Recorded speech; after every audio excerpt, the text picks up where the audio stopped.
Run!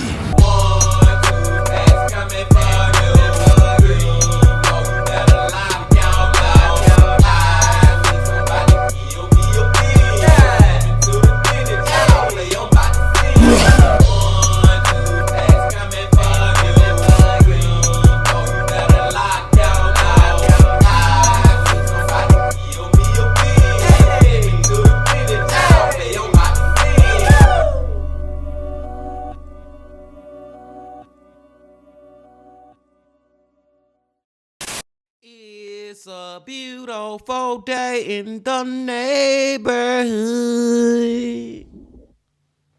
Reaction Beanie Yo 746. Tighten that neighborhood. My brothers and sisters, we are almost through the work week once again, Bean Team. And on this Thursday, we are going back to Jose Ortiz from Evil Intentions. Back to Evil Intentions, y'all. And the title of the video is Brutalized, Broken, Buried. Sickening cruelty from so-called parents. The story of Jennifer Shafiq. Now, two things that just standing out hardest to me, y'all, from this title is just the fact that this was the parents that did this to her. You know what I'm saying? These are her guardians, the ones that she look up to, the ones that she look for shelter and nurture and care. You know what I'm saying? That's one thing. But to compound that is the fact that it says so-called parents with an S on it, which means I'm thinking that it's the mama and the daddy who was in on this craziness that happened to Jennifer, man. It leave you at a loss for words, Bean Team. Like, what the freak? What type of parents could do something like that? It's crazy out here, y'all. It is a dirty, dirty world that we live in. But I digress. I'm ready to get into the video. But before we get into it, y'all know what y'all got to do. Get whatever you may need. Get what you need, please. We are back to Jose Ortiz from Evil Intentions. Y'all got what y'all need. Y'all ready to go? Then let's go.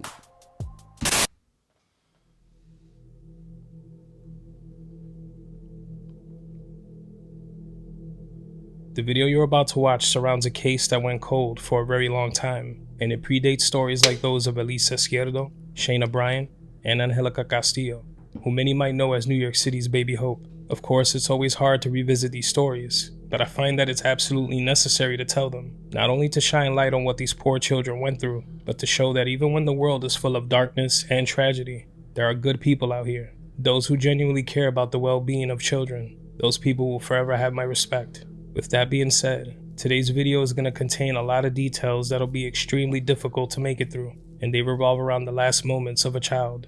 On today's episode of Evil Intentions, this is The Sleeping, the story of Jennifer Shafiq Ventrelli.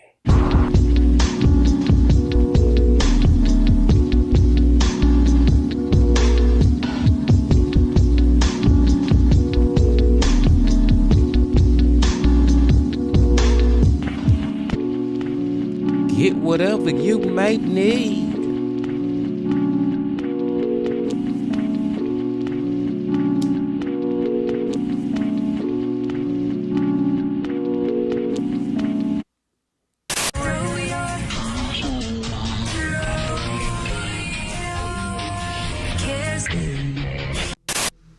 Jennifer Shafiq Ventrelli was born on November 9th of 1986 and resided in Long Island and Queens, New York. She was born to a woman named Khairul Abdul, sometimes pronounced Carol, and a man named Parmjit Singh. She was born at a hospital in Mineola, Long Island, about 20 minutes away from Hollis, Queens, where she would spend part of her life later on. Abdul was said to hail from Fiji, while Singh was from India. Abdul and the rest of her family would eventually move to Canada, and she would marry Singh later. They would make their way to the States soon after. According to people who knew the couple, she was dependent on Singh and they had a very troubled relationship. This would make for a very hard life for their child. Just 1 month after being brought into this world, Jennifer was already being put into foster care. The couple lost custody of her in May of 1990 after they left her in a locked car while they went and took their time shopping late at night. Wow. Authorities were contacted and the Nassau County Department of Social Services got involved, removing the child from their care soon after. Jennifer's life was already off to an alarming start, with these so-called parents already showing strong signs of neglect. Like, seriously, already showing signs, dude. She only 1 month year old at this point. You know what I'm saying? 1 month year old. 1 month old at this point, being team. And y'all already doing something like this, leaving her in a car while y'all out shopping at night? Like, what? Nah, man. Then I'm just gonna go and point this out too.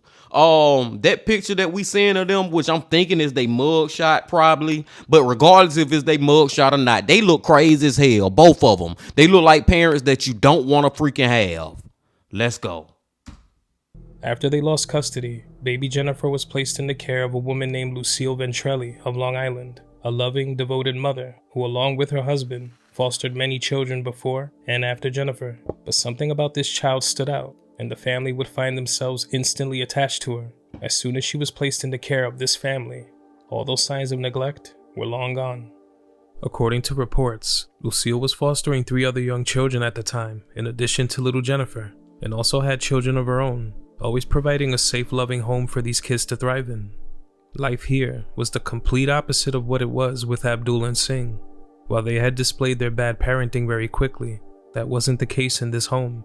The children received nothing but love and attention, never any sort of neglect. Exactly what baby Jennifer needed. She was described as an adorable, happy child, always playful and always friendly, with a big smile on her face. She had an infectious laugh, a giggle that the other kids couldn't help but adore. She was described by Lucille as a doll, and her smile always lit up the room. Jennifer would refer to Lucille as grandma, which she didn't mind one bit. She would also say her first words and take her first steps while under this family's care, growing into a curious and vibrant child who loved them just as much as they loved her. When Jennifer was about 2 years old, Ventrelli and the rest of the family would move to a small farm in the town of Aquabag, Long Island. The family loved it, especially the children. Jennifer would often spend her time on the farm grounds, picking string beans to feed the animals.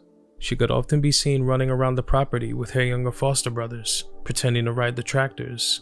If she wasn't doing that, she was running throughout the home singing and dancing because she loved her music. One of her favorite meals included pasta, which she would refer to as Ronies. She was the happiest child, and she was exactly where she needed to be, thriving, living a carefree life, and constantly being shown love. Lucille and the rest of the family would end up caring for Jennifer until she was 3.5 years old. And by then, there was no question, she was a part of this family. Lucille wanted very much to adopt Jennifer and make it official. But in May of 1990, the family would receive heartbreaking news. Jennifer was going back to live with her so-called parents. And this is when all the horror truly began.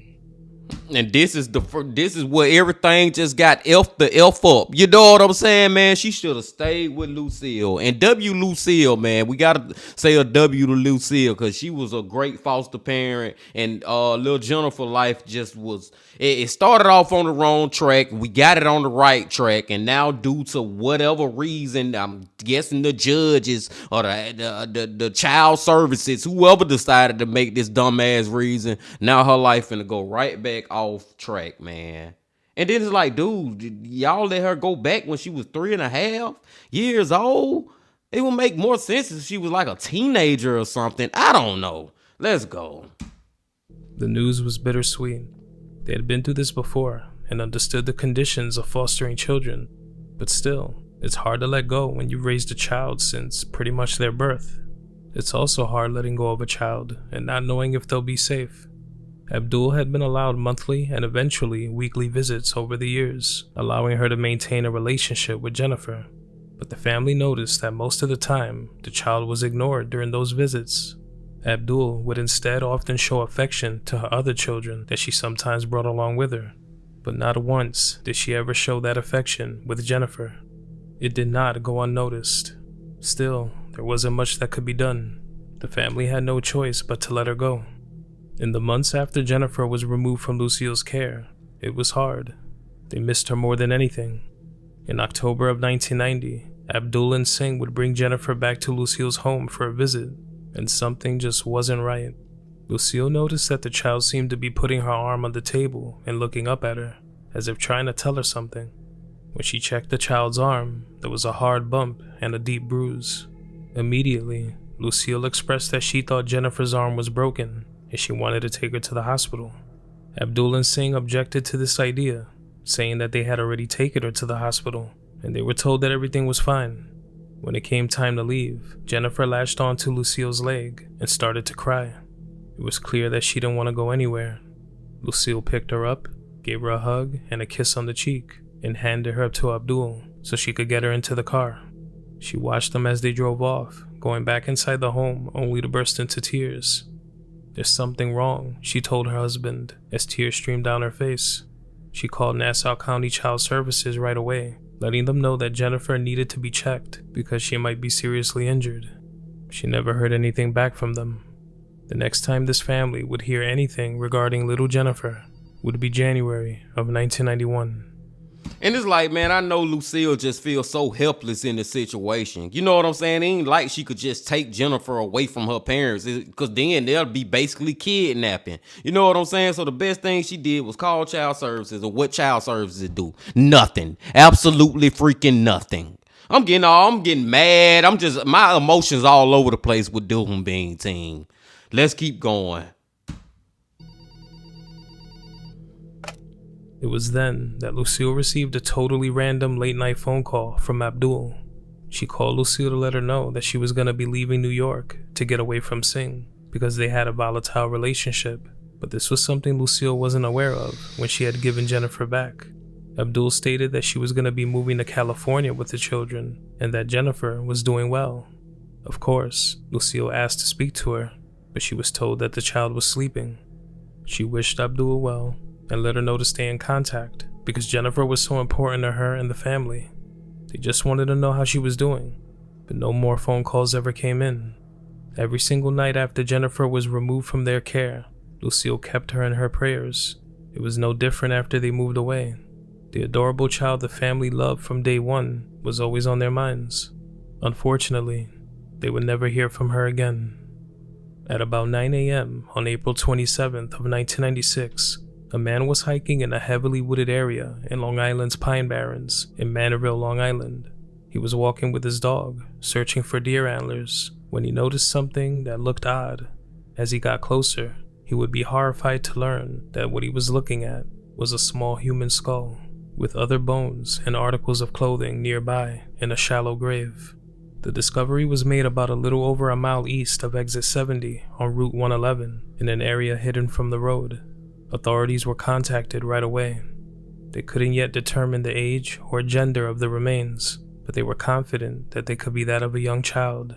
This idea was further strengthened when they examined and cleaned the clothing that was found at the scene. A green piece of cloth with a large flower design, a gray, green, or blue dress that has suffered discoloration due to the elements, and a shirt meant to fit a 4-year-old that read, "My heart belongs to Grandma," on the front. On April 30th of 1996, information was released to the media as authorities sought the public's help, urging them to call the Suffolk County Homicide Squad with any information. By May 2nd of 1996, a coroner's report concluded that the remains were of a small girl, a child that had likely been buried there for at least a year, but could have been there for much longer. Without a name and no other information, an investigation was nearly impossible. All they could hope for is that someone would reach out to them after seeing these articles and reports on the evening news, hoping that someone recognized the clothing, but nothing ever came in. Authorities also looked into missing children's cases in the surrounding area to see if any reports matched these remains. There was no connection. They had absolutely nothing else to go on. The case of the child's remains found in the Pine Barrens quickly went cold, leading authorities to feel like this case might never get solved. But that would all change in May of 2005, almost a decade later. Damn. A 911 call is made regarding a domestic disturbance at a home in Sacramento, California. A woman calls authorities claiming that she is being beaten by her husband. Authorities visit the location and arrest the man, bringing him to a local precinct for questioning. He He denies doing anything to his wife, and he's highly upset. Out of nowhere, he discloses horrifying information, details that would implicate his wife in a sickening crime. He told police that 15 years before this, his wife had brutally beaten their daughter, and it was so bad that she drew her last breath right on the floor of their Hollis, Queens home. The man disclosing this information was Parmjit Singh, and the woman he was implicating was, of course, Khairul Abdul. The couple was now separated, but they lived not far from one another in Sacramento. They still saw each other occasionally, often leading to intense domestic disturbances. Very much thrown off by this information, Sacramento police contacted authorities in New York and discovered that they had the remains of a child that lined up with the timeline Singh provided. It would take 10 long months of DNA testing and investigating, where police were able to conduct interviews with other family members and collect Jennifer's birth certificate. But the mystery was finally solved.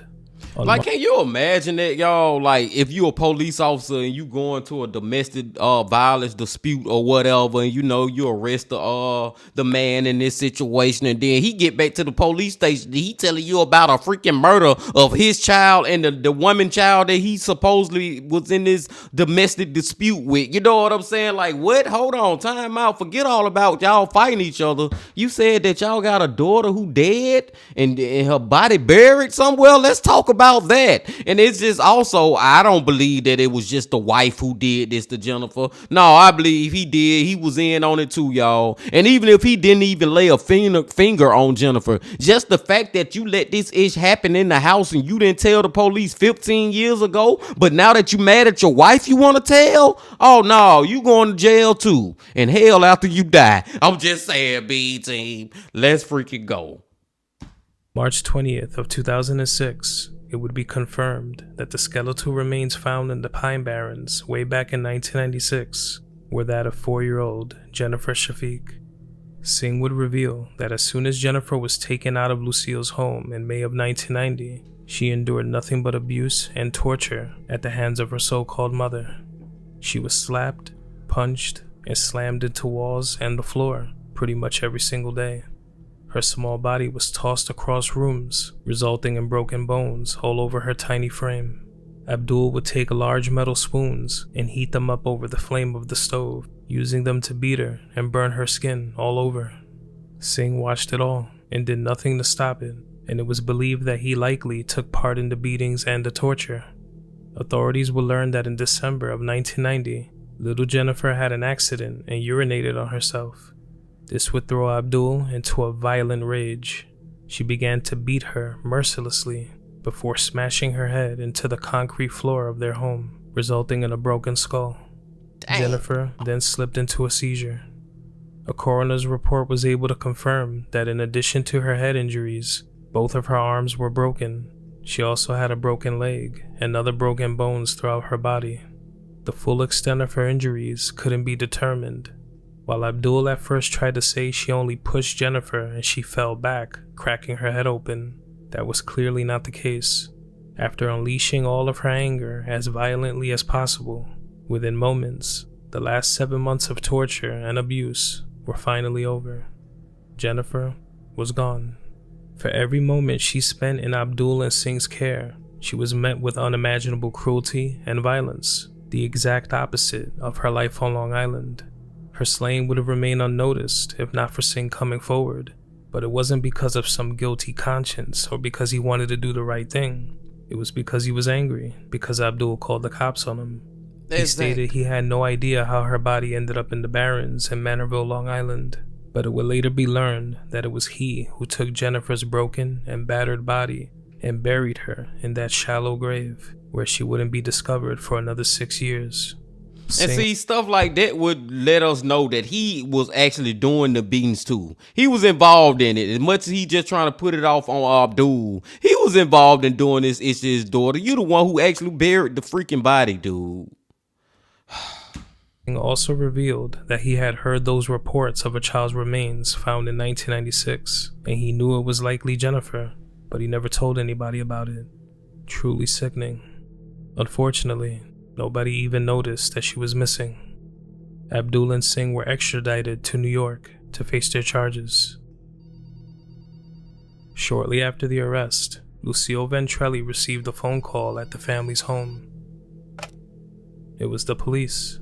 They wanted to know if she remembered little Jennifer, whom she'd cared for from 1986 to 1990.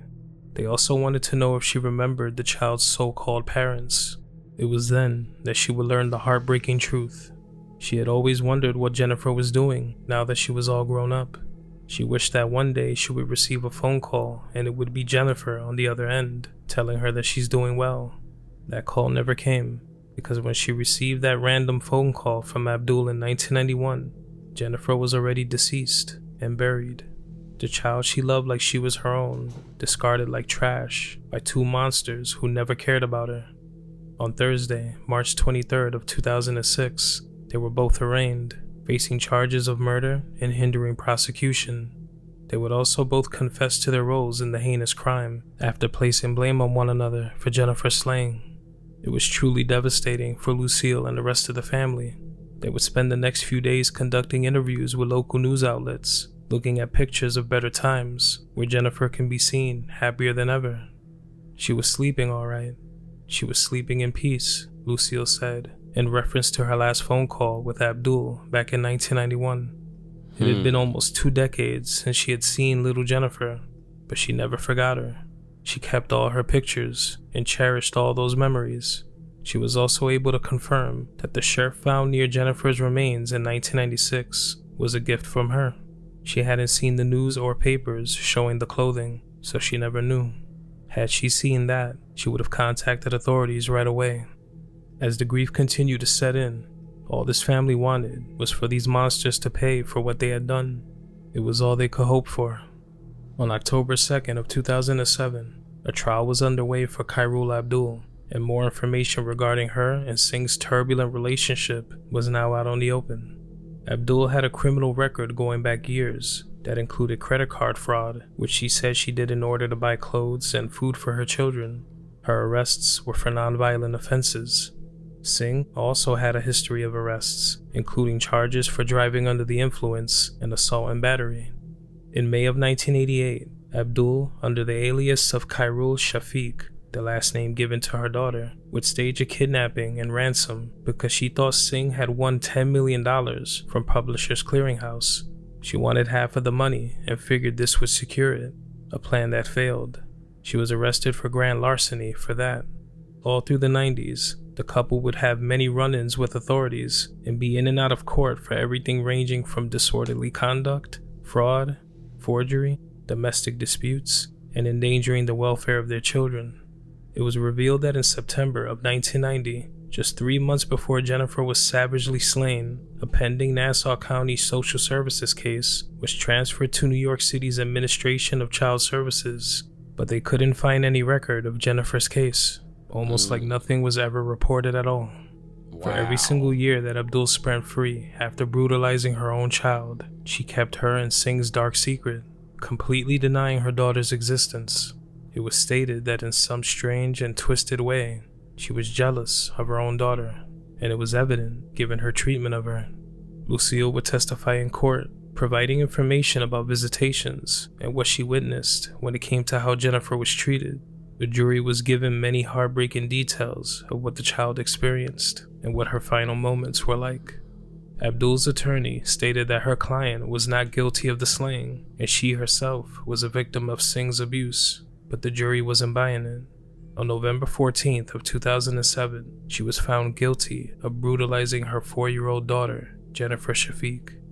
On December 13th of 2007, she was sentenced to a maximum of 25 years to life in prison. Lucille Ventrelli had the following to say after the sentencing. Last month, on what would have been her 21st birthday, we laid flowers on her so-called gravesite. She never had the chance to fall in love, get married, or have children of her own. Her life was brutally ended after months of abuse and torture by the woman who gave birth to her. Heartbreaking words from a woman who was more of a mother to Jennifer than Abdul could ever pretend to be. Yes, man. Lucille is more of a mother than Abdul could ever even try, pretend, whatever to be. You know, cosplay to be. You know what I'm saying? Oh my God, y'all. But I'm glad that she got 25 to life. I wish that we'll just take the 25 just off the table and just say life. Long story short, story long. But I guess I'll take that. Now, we ain't forgot about the daddy. We ain't forgot about Sing or whatever the freak his name is. He need that at least 25 to life sentence too. Let's see if he get it. Singh would have a separate trial that started shortly after Abdul's. He tried changing his story since being arrested, stating that he wasn't sure who took little Jennifer's life. He was now facing downgraded charges of second-degree manslaughter and hindering prosecution. A lot of the same details already disclosed in Abdul's trial would be brought up here. Due to him being the one that disclosed the information about the slaying, he struck a deal. On Wednesday, January 15th of 2008, he was sentenced to 2 1/3 to 7 years for his role in Jennifer's slaying, and he was not happy with it. In anger, You not happy with it, motherfucker? I'm not happy with it. We not happy with it, Bean Team. 2 1/3 years to 7 years. At that point, you might as well just never even put him in fucking prison. Like, seriously, just don't sentence him at all. That's almost like a slap in the damn face. I'm gonna calm back down.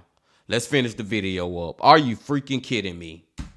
he would start yelling at the judge, telling him that he wanted to withdraw his plea and that he loved his children.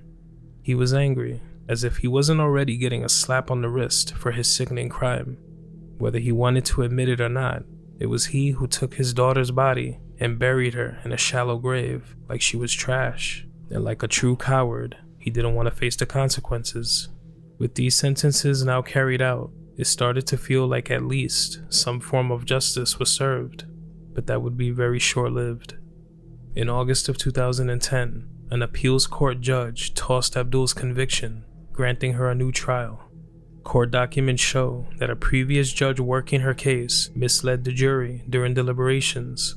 He failed to let the jurors know that Abdul could only be convicted of taking Jennifer's life when she brutalized her, not for everything that occurred after she was already deceased. This would lead to a new trial and her being found guilty yet again.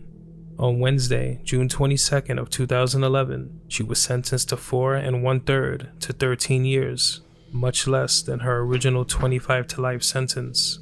Singh was scheduled to be released from prison in November of 2010. Two monsters set free after committing a calculated and unthinkable act. From the decision made to return Jennifer to a neglectful set of so-called parents, to the calls made to social services that went ignored, the news was a harsh blow for the family who actually loved her. Lucille was interviewed by journalists again and had the following to say about the new sentencing. "I'm shocked. I don't understand it, because I thought when they sentenced her, it was a done deal." She held on to a framed photo of Jennifer, her big smile bringing back all of those beautiful memories from when she cared for her. Her 3.5 years with this family was the only time that Jennifer was ever truly loved, the only time she was given the chance to live a normal childhood and thrive. This family wasn't just some foster family. They were the only family she ever knew, and the love they had for her never faded. Sadly, in May of 2016, Lucille Ventrelli passed away, survived by her loving husband and her kids. In her lifetime, Lucille fostered over 200 children, caring for each of them with a kind and loving heart. May she always rest in peace. Today, a headstone for little Jennifer says the following: Jennifer Shafiq Ventrelli, our little angel, forever in our hearts. The family staying true to their word that she was a part of their family, loved unconditionally, in life and after. She should still be here today, but that opportunity was ripped away from her with brutal force by two monsters who had no business caring for her and who singled her out every chance they could. Regardless, her true family will always remember the better times, and they'll never let her memory fade. If alive today, Jennifer would be 38 years old. Rest in peace, Jennifer Shafiq Ventrelli. You aren't forgotten. I'm so fucking pissed off right now, Bean Team. I am so fucking pissed off, man. This is some fucking bullshit. Long story short, short story long, man. Are you kidding me? Oh my, like, dude, not only did he get a slap on the wrist, and like I said, at that point, you might as well not put him in prison. You might well not even put a dude in prison either. And especially when you look at the fact, y'all, they already was out of prison for 15 years before they finally got caught for this ish. You know what I'm saying? And then when y'all finally take them to trial, you got all this evidence and stuff. You got both of them being witnesses to the case against each other. So you know it was them who was causing harm to this little girl. All that plus more. And they getting what the daddy got 2 to 7. She got 4 to 13 or some stupid shit like that. Like, man, are you kidding me, man? See, that's why I said when I said earlier, Beans, when I was like, it's a dirty, dirty world that we live in. Before we even started the video, that goes for a lot of things in life. Like, that statement right there is very freaking fluent, and it can go through a lot of things. And that's another thing right there, the fucking justice system, man, and just how terrible they can be sometimes. Why would she even get a retrial? Like, why are we even retrying this ish? And just because of some technicality of what a lawyer said and this and that, like, come on, man. Y'all doing all that stuff and not thinking about Jennifer. This is what this all about. This little girl who lost her life. I'm gonna calm back down, B-Team. I'm gonna calm back down, and we're gonna go finish this reaction up. Forget the mama and daddy. Forget both of them. They gonna get what they deserve. Forget that.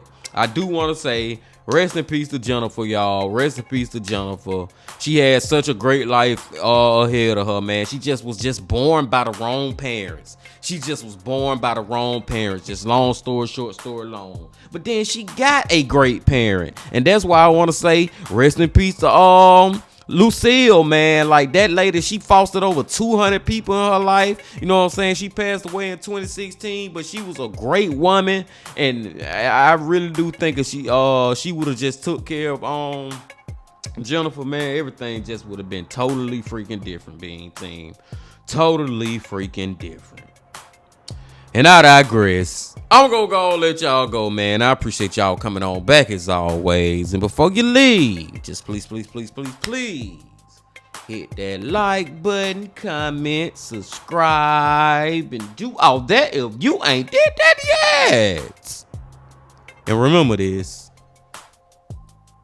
love, peace, and happiness. Stay safe. Don't stop. Keep going. Yeah.